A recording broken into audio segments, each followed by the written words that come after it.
Hey folks, Richard here. If you've been listening to the podcast for a while, you know that generating profit is the name of the game right now.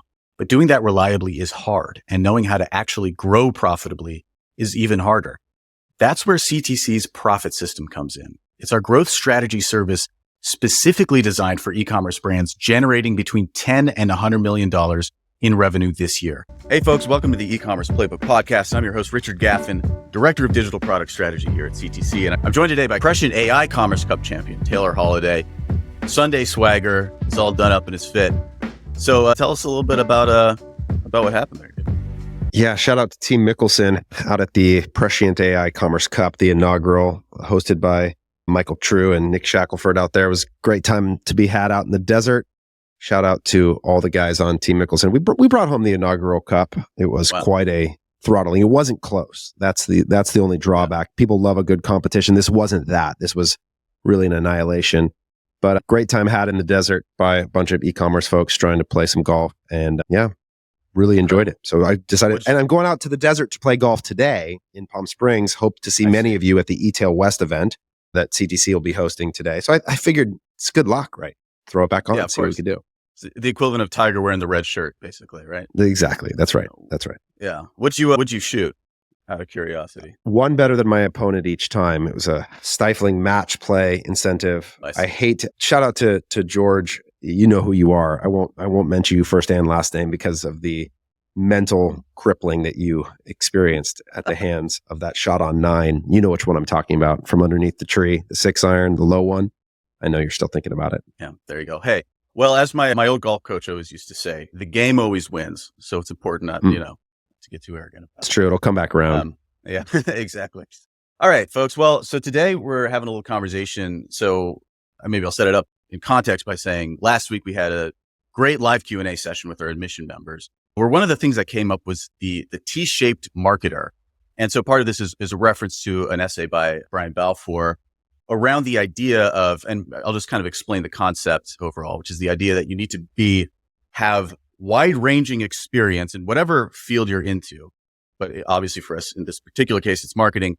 You want to have a wide range of experience, of shallow but wide, let's say, and then a couple of channels where you go really, really deep on. And that kind of makes, if you can picture it, sort of a T-shape. And so what we want to talk about today is like for particularly, let's say, a young buyer at CTC who aspires to be the best possible marketer they can be, what are the characteristics of the T-shaped marketer in this e-commerce field, or in the e-commerce field rather, when we think about growth? So in Brian Balfour's kind of the way he sets it up, there's a layer of base knowledge, and then there's a layer of what he calls the marketing foundation. And then there's like a couple of channels that in this particular diagram, but a couple of channels where you want to go deep on it. But what I wanted to talk about today, and what we're going to chat about today, is, Taylor, your sense of what the base knowledge and marketing foundation layers should be for a marketer in our field. And then we'll have a conversation about exactly what channels you should go deep on and what it looks like to go deep on those channels. So maybe let's kick it off with that. And maybe more generally, what do you think, what's your thoughts around the T-shaped marketer? How did this come to you? And how did you start sort of thinking about applying it to our field? Yeah, it's a great question. This began when I started out building our growth strategy training at CTC. And I was trying to answer this question for myself, which is, what would I teach someone who wanted to become a customer acquisition expert or a growth strategy expert? What would be the curriculum that I would develop? And Brian Balfour, who's somebody I've respected a lot in terms of how they think or how he thinks and writes, has an awesome article. And the title of the article, if you want to look it up, is How to Become a Customer Acquisition Expert. So it actually starts from this premise, which I get asked a lot, and which a lot of our employees are aspiring towards, which is, how would I become an expert in this discipline? You could call it growth strategy. You could call it customer acquisition. You could call it paid media. I think there's more broad digital marketing application here. And how would you become an expert? And so through that lens, I was developing a curriculum. And I think that the T-shaped marketer idea became the foundation for how I built that curriculum. And the idea, like you said, is to start with a broad base of general knowledge that applies in our industry, where you want to get to 80% knowledge level. You're not going to be an expert in any of these foundational knowledge sets necessarily, but you need to understand the principles that apply. And then there is some area, and I think this is what I love, is that you don't want to just be a generalist. You want to be a specialist in something such that you have reputation and expertise in an individual discipline that you carry with you, through which you see the world as a really elite level producer. And so it requires both these like things that I think sometimes we think about as being in opposition to one another, which is, should I be a generalist or specialist? And the answer is both. You should have a general foundational set of knowledge, and then you should have a discipline. And a lot like in the medical field, where when you go to medical school, you have a general baseline knowledge of anatomy and physiology and biology, but then you have a discipline where maybe you're a cardiac surgeon, and that's your sort of area of discipline. It's not too dissimilar to what I would approach this skill in marketing, which is to have this base level knowledge and then a deep specialty or expertise as well. Right. So let's talk about the kind of first layer, at least in Balfour's construction here, which is the base knowledge layer. And the way he defines this is that they're non-marketing specific subjects that provide a base to build from. So obviously he has his own sets. One of them is statistics, another is branding and positioning and storytelling. But what would you say are the sort of key general characteristics that make for a good market? Yeah, I think that what I love about his base knowledge level is it approaches the act of marketing from quantitative lens. So he has statistics and programming as two of the foundation. I think both of those, you could maybe substitute programming with prompt engineering in 2024. But the idea is the ability to sort of query and produce information quickly and at scale. He has behavioral psychology, which I would also include, which is to say that we are trying to motivate humans to do things. Understanding what motivates humans is critically important. And those could be put into more of a quantitative lens in many cases. And then he also introduces a creative spectrum, right? So he talks about storytelling and branding, and then he talks about design principles. And he would reference it because most of his work is a lot of like software product design, where growth marketing is a function of product design. So he calls UX, UI, but I would call design principles, understanding color theory, and those kinds of things as other substitutes that you could use. So you have sort of an understanding of humans and the behaviors that motivate them, math and how to do it and how to think well about statistics, and then creative and design as all components of what you're going to be doing as a marketer. And I think that foundational layer to get to be conversant in all of these things such that you could interact with a specialist in that discipline, be thoughtful about it, have it inform your own work is critical and a really great place to start. Yeah. Is there anything, so I'll just lay out like his set of his base knowledge categories rather are statistics, programming, product, like design principles, analytics, behavioral psychology, and finally branding, positioning, storytelling. Is there anything that you, from your experience, would add to that base foundation? Yeah, I think he has a great list there, but you won't be surprised by my answer. I think it's finance. I think that's the other foundational skill that I would add into the mix here, is to really begin to root yourself in an understanding of basic finance principles. And I think that would be the one block that it seems to me is absent from this consideration of the foundational skills that you should have. Okay. So then let's move from that base knowledge layer, which again, these are general skills that provide a foundation for marketing excellence, to the marketing foundation layer. So again, these are in essence, like the sort of range of disciplines within marketing, only a couple of which, let's say, that you're specifically an expert in. But so I'll just go ahead and kind of read off his list, and then we can talk about what we would add to that and maybe how we would kind of expand on it. So CRO, A/B testing, database querying, Photoshop and wireframing, Excel modeling, copywriting, and funnel marketing are sort of his layer of marketing specific skills. But what would you add or take away, or in your experience, like what makes the most sense for this layer? Yeah, I think some of those are in some ways a little bit duplicitous. Like he says programming as a foundational skill, and then database querying. That's maybe just a reference down to like the specific programming language to learn Python versus, HTML or whatever. But I think that CRO, SEO is the other one that I think starts to begin to apply to our world more specifically. I even think about like CMS management for the core platforms like Shopify, et cetera, become really critical. Paid media as a principle. So just think about the skills that relate to our world. I think copywriting is an excellent one. I think Excel is an interesting skill. I would almost put that into channel specific though. It seems to blur the lines between like when you get to the channel level, you start naming Shopify, Meta, Google, et cetera. So I think you could do like SEM, search engine marketing is more broadly applicable there. You start to think about the categorical disciplines. Email marketing, I think would be, you could substitute that for channel potentially, but these lines get a little blurry here, but I would just Yeah. think about like the core. If you thought about all the roles in a modern e-commerce marketing org, what are all the jobs? That's sort of the list there that begins to develop of things that you want to have a point of view on. This is where you would sort of move from the general that could be applied into almost any industry to now you're going to think about how you apply those skills in a specific industry a little bit more, where we're getting out of like this job. These sets of skills could apply to almost any marketing job in any industry. To when you start talking about CRO and SEO, now you're talking about people who have a website. You're not necessarily marketing a restaurant in that case, but I think you just start to get a little bit more channel specific in this case. And I would probably build the T with just 2 layers. I don't know that there needs to be a third layer here for the level of complexity, but I think that you can start to get to the CRO, SEO, SEM, paid social, organic social, even as a category of things, email, SMS, and you start to define that. Because when you think about the next layer we're going to go to, which is channel specific, now you get to the distinction between TikTok, Google, Pinterest, Snapchat, etc., versus Klaviyo, versus SendLane, versus these kinds of things that you would get to a more specific set of information. Right. On this like marketing foundation layer, I'll just say here for a sec, like what would you include things like, let's say, inventory planning, operations, like yeah, that's a great question. Yeah.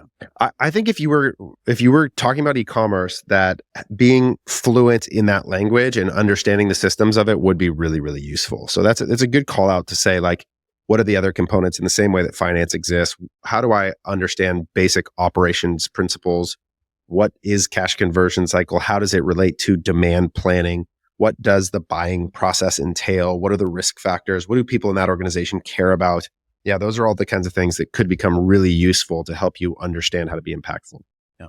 Okay. So we get down to the channel expertise layer. This is, obviously his list here says just viral. I don't know, FB ads, display, mobile, email, PPC, SEO, social, PR, sales, content marketing, partnerships. And then obviously for us, it's like Facebook, Meta, TikTok, Pinterest, whatever else.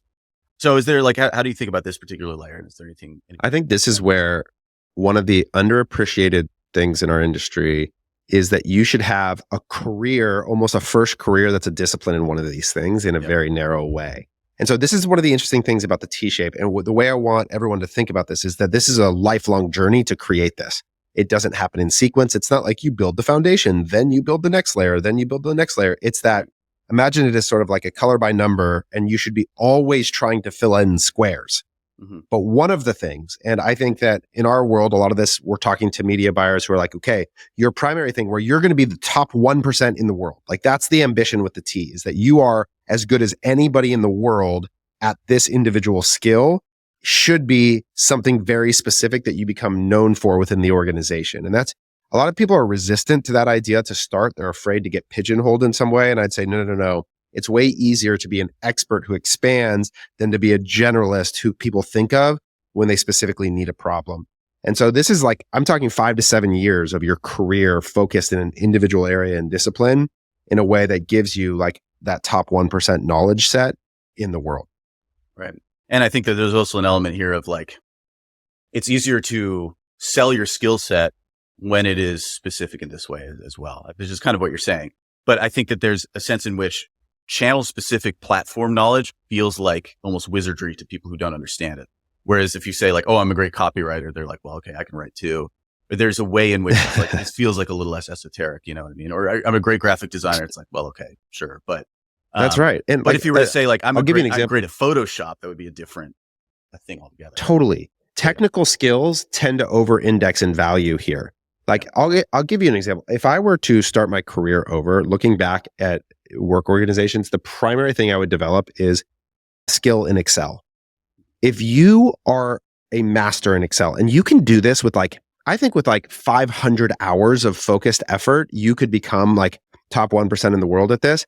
There is no skill that translates across every function of an organization in a way that will separate yourself if you can build amazing spreadsheets.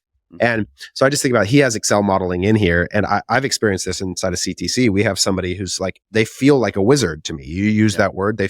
Where I experience this are designers, programmers, and people who can build in Excel. They make things in a way that becomes present and is experienced by lots of people in a way that gets pointed to. And that tends to be even bonus points versus, like you said, some of the skills that kind of happen in the background don't get noticed as frequently or experienced by as many people in the organization. And so it's harder to use them as a career trampoline, so to speak. Yeah. I think maybe there's something to be said for the idea that like it's maybe easier. Well, I don't know how this would work. Like easier to be a great generalist than it is to be great at something specific. And so if you spend the effort to become great at something specific, actually then expanding into it to become a generalist, it becomes easier rather than going the other way around, Because what you develop are skills for work. So this is why athletes, I think, tend to translate well into work organizations, is because they've essentially honed the process of becoming a specialist, which is just hours and hours of practice, right? Right. And I think that is a skill. The skill of practicing is really underappreciated in a business setting, is that it's not normal. I've talked about this before on this podcast, where it is very normal for me as a baseball player to finish a practice that was 3 hours long and then go into a batting cage and take 500 repetitions of hitting off of a tee, a very monotonous, repetitive activity for the sake of honing my craft. But I have almost never heard of somebody finishing work and going home and banging out 500 reps of Excel formulas to become better at their skill of. Now, I think that happens in design but it tends to sort of manifest in this way that's like kind of my side gig or my hobby. Mm-hmm. It doesn't get framed as like, I'm going to practice my skill, I don't think that's very normal in a business setting. And I think if you can develop expertise, it's usually, another place I've seen this a lot in CTC is we have musicians. So people who came up as like, they played in an orchestra or they played a violin and they had hours and hours of practice where they sat and monotonously played notes, repeating motions over and over. That skill tends to become a resource to you in lots of different ways. Yeah, totally. And there's an aspect too of like those things like athletics and music also tend towards being people's passions as well. And I think I've seen like in a lot of great media buyers, one thing that's characteristic of them is that they will keep doing it after hours, whether it's like on their side hustle or they just like sort of can't get off the Facebook platform for a particular client or something like that. Because ultimately it's a thing that they love to practice, but a thing that they also love, which kind of goes into the T-shaped element, or actually like the vertical part of the T, which is what you go deep on. So Brian Balfour's advice for this obviously is like what matches your skill set, what matches your passion. And then there's also an element of like what type of thing will make you most valuable at work. So we're talking about being maybe specific to a channel, but like what other like nuances or like. So the other thing he says, which I think is really important, is take a bet on an emerging channel. Yeah. And this is just like, it's whether you call it the red ocean principle or a function of supply and demand, is that if you become an expert of a pool of not that many experts, it's way easier to stand out, even if that market is small.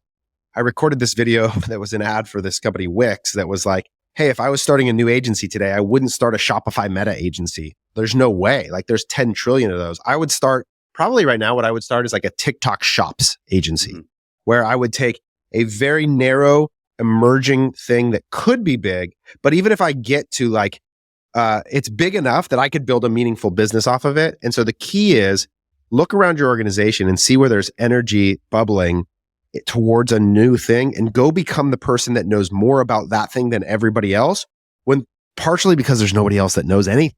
And so you're starting from zero. Whereas if you try and become, the best expert at Facebook ads, like you're dealing with a very deep pond of people with many, many years of experience that it's going to be really hard to offset the amount of hours that they've already logged in that direction. So taking a bet on an emerging platform, especially early on in your career, is a great way to potentially leverage the lack of competition to gain reputation. Right. Yes. There was, I remember this like when TikTok ads first started really popping off a couple of years ago. And there was sort of like a rush of like TikTok ads experts who were essentially just 22-year-old guys who'd done like a lot of reading about TikTok. And that was and of course you can look at that and say like, well, how could you possibly be an expert? You haven't had much time in this. But the reality is like they probably had more time in TikTok ads than anybody else in the world, including the people who are running the TikTok ads platform. So that there's a real opportunity when nobody knows what it even means to be an expert in a particular platform to come in and kind of take a stand, plant your flag and say like, I am actually that expert because I've done the work for it. And then like kind of frame yourself that way. I even think about this at CTC. I have two examples of fairly niche things where people have stood out to me experientially as like trying to plant the flag. There's really three of them. One was, remember Sam? And she decided to make herself like the Snapchat queen. And so it was like, I'm going to know more about the Snapchat ad platform. Now, maybe that was the wrong bet in retrospective, but she developed this reputation at CDC that all of a sudden anything related to Snapchat, it was like, oh, talk to Sam. And like, did she really know more than anybody else? No, she just sort of had built this reputation and brand. The other is like Vince and Supermetrics. Yeah. So Supermetrics is just this obscure like connector that connects ad data APIs to spreadsheets. But it's like kind of annoying to figure out. And it's just one of those things that if you spend a few hours in it, you'll really know how to do it. Like GA4 is another example of this for me. Like if I was in an organization right now, everyone hates GA4, they're annoyed by it, I would know more about it than everybody. Like that would be a great way. Like pick these things that you know are going to remain present in the organization and be like, read the manual basically. It's like reading the manual on the printer at the office. Like nobody's going to read the manual on the printer at the office. If you take a few hours and you read the manual, all of a sudden you know more about the printer than everybody else in the office. And that principle, I think, is kind of what Brian's getting at with the idea of the emerging platform too. Right. Okay. Any other thoughts maybe on, so like the other elements that go into the decision to go deep on a particular platform? So, I mean, one obviously is like, what's the most obscure? What's going to be the most valuable to the organization? But there's also questions around, let's say, like passion and skill set and that type of thing.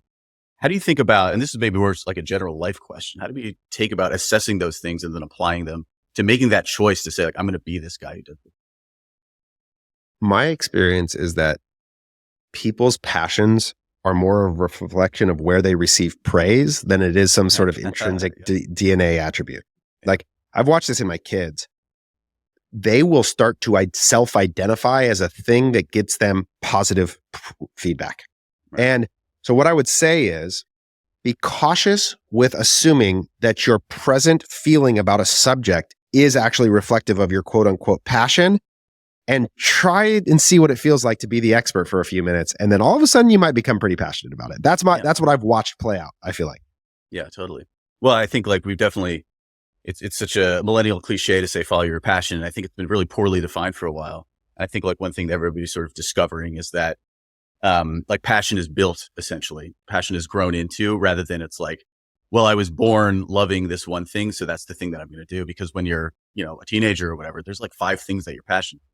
That's right. Sports or an astronaut or a musician or whatever.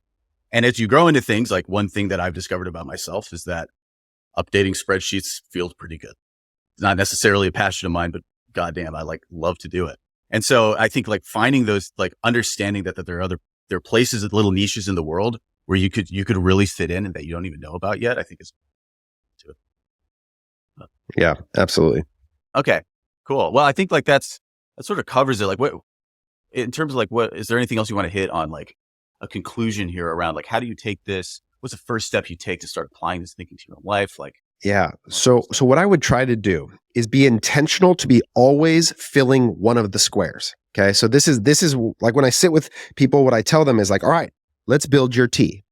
Go right now, build a sheet of paper and write down, and then rate your, like, let's start with that foundational skills. There's finance and there's behavioral psychology and there's design thinking. Like rate yourself on a scale of 1 to 10 at your present knowledge set in each of those foundational skills.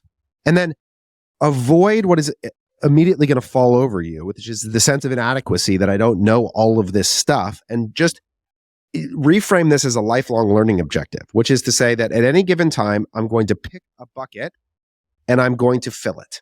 Like for me, right now, the last year, there's been 2 things. I really wanted to understand the idea of strategy. It's a principle that's existed for a while. So I've been reading a lot of Richard Rummelt right now, right?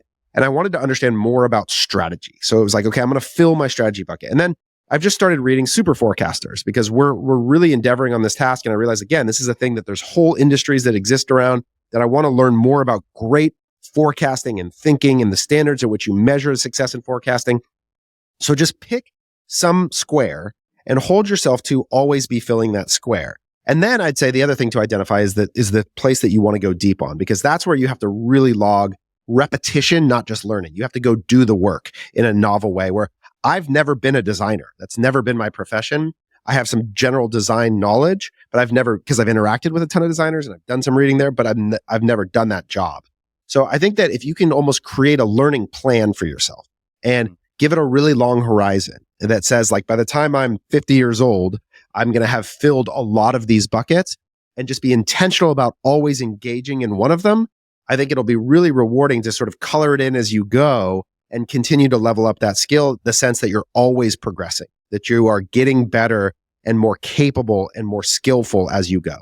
That's right. All right, folks, always be growing your tea. I think that's the lesson here. So I think that'll do it for us this week. Thank you all for listening. Hey, remember, we're probably going to have dropped a reminder at the beginning of this podcast as well, but remember to subscribe. If you're listening to this and you're not a subscriber, please hit that subscribe button. It really helps us out. And for all the rest of you, we will see you all next week. Bye-bye.